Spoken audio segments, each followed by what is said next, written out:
नमस्कार दोस्तों। मैं आज एक नई अपडेट लेके आपके सामने हाजिर हूँ। इसमें ये है कि भारत सरकार हर 10 साल से राष्ट्रीय जनसंख्या जनगणना करवाती है। और वो अब की बार मतलब 10 साल से हुई नहीं, क्योंकि कोरोना की वजह से वो मतलब जनसंख्या कंप्लीट हुई, वो प्रोग्राम उनका कंप्लीट हुआ नहीं। और वो गवर्नमेंट ने अब 2026-23 में करवाने का निर्णय लिया है, अभी होनी चालू हो गई है। तो इसके अंदर आम आदमी की इसमें भागीदारी रहेगी। और बहुत बढ़िया मतलब सिस्टम है ये गवर्नमेंट का, क्योंकि इसके अंदर आप क्या काम करते हो, कौन सी कास्ट से आते हो। अब की बार जातीय जनगणना भी इसमें ऐड किया गया है, पहले ये नहीं था। और इसमें आप क्या काम करते हो, कितनी आपकी परिवार की कमाई है, परिवार में कौन कौन क्या क्या काम करता है, और क्या क्या जो आपके घर में सुविधा नहीं है, जैसे पानी की, बिजली की, कोई और जो भी है, जो स्वच्छ भारत अभियान के तहत जिसके एक शौचालय का निर्माण नहीं हुआ है, तो ये सारी इसके अंदर जनगणना होगी। तो आपकी भागीदारी कैसे रहेगी वो मैं आपको बताना चाहता हूँ। और आप इसमें सजग रह के और रिपोर्ट करना है आपको।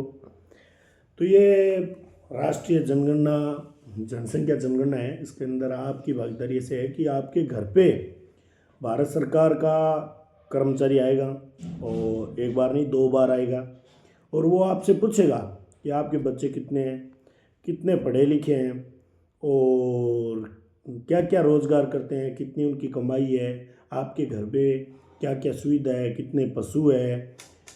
तो वो डिटेल आप क्लियर करना, उनको सही सही जानकारी देना है। वो आपके भविष्य में बहुत काम आएगी, क्योंकि जो 2011 में जनगणना हुई थी, ज़्यादा तो मेरे को नॉलेज नहीं है, लेकिन 2011 में जो जनगणना हुई थी उसके आधार पर पीछे मतलब 5 7 10 साल से मैं इसी फील्ड में काम कर रहा हूँ, तो थोड़ा बहुत नॉलेज है कि उसी के आधार पर लोगों को फ़ायदा मिलता था सरकारी योजनाओं का। जैसे प्रधानमंत्री आवास मिले थे, तो वो 2011 की जनगणना के आधार पर भी कौन जैसे गरीबी रेखा से नीचे आ रहा है, किसको क्या फ़ायदा मिलना चाहिए, गवर्नमेंट इसके मतलब इस जनगणना के तर्ज पर ही आपको डिवाइड करती है। तो आप इसमें क्लियर जानकारी देनी है, क्योंकि इसका आगे जाके बहुत फ़ायदा होगा।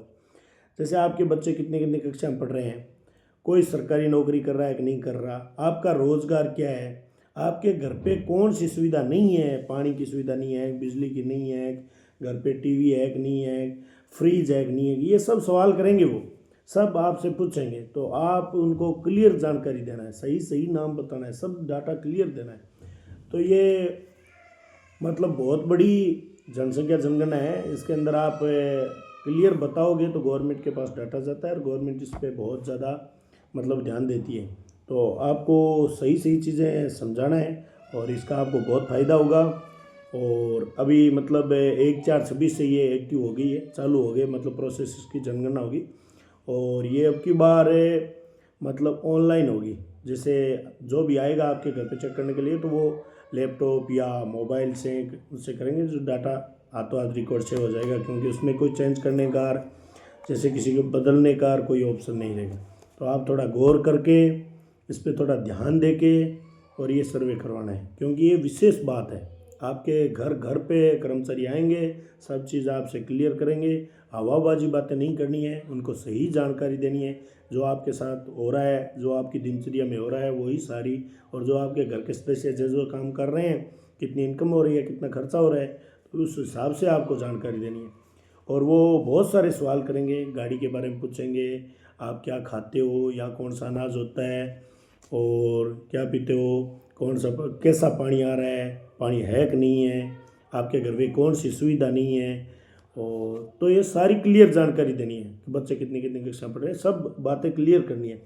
और इस योजना का मैंने आपको बता ही दिया है कि आगे जाके भविष्य में बहुत फ़ायदा होगा, क्योंकि पीछे 2011 की जनगणना के आधार पर लोगों को बहुत बेनिफिट मिला है। और इस जनगणना के आधार पर तो गवर्नमेंट एक्स्ट्रा ही करेगी, क्योंकि ये जातीय जनगणना भी हो रही है। तो इसमें वो भी देख रही है कि कौन सी जाति है जो बैकवर्ड रह रही है, और कौन सी जाति है जो मतलब जिसको शिक्षा का कोई अन्य जैसे मतलब चीज़ों से पिछड़ रही है। तो उनको उस हिसाब से गवर्नमेंट योजना बनाती है, और वो योजनाओं का आम आदमी को फ़ायदा होगा। तो इस योजना में, इस जनसंख्या जनगणना में बढ़ चढ़ कर भाग लेवें, सही जानकारी देवें। जो स्टिक जानकारी है, क्लियर है, वो आप क्लियर जानकारी देवें, फ्रॉडपंती करने की ज़रूरत नहीं है। थैंक यू, धन्यवाद। और मैं नई जानकारी लेके अपडेट होता रहूँगा, आपसे बताऊँगा। और क्लियर सवाल वो करेंगे, वो आप बता देना, उसकी लंबी चौड़ी बताने की आपको ज़रूरत नहीं। थोड़ा ध्यान रखना, घर पे आएंगे सर्वे करेंगे आप।